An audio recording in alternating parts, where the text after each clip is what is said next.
moving on to another question that raises a lot of interest is the possibility for employers to terminate employees who refuse to be vaccinated. So again, we might be a little bit ahead of time, but this is definitely a question I think that will need to be considered in the future.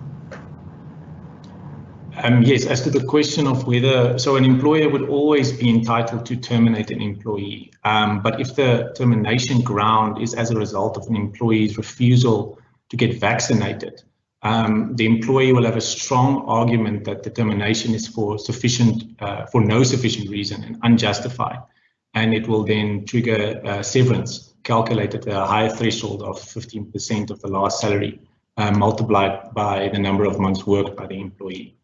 Of course, a counter argument could be if the employer has a set vaccination program in its internal regulations, and the internal regulations has been approved by the Labour Management Authority.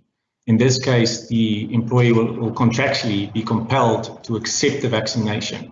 If not, it will be a breach of contract and justified termination with no severance being payable. The employer could also put forward the argument that it is merely complying with its statutory obligation to ensure a safe and healthy work environment. But given the lack of government guidelines and any judicial precedent, it's difficult to confirm what position or interpretation the regulator or the People's Court would take in the event of a dispute. This is also one of the points that we're trying to engage with authorities, given that it's such a novel issue.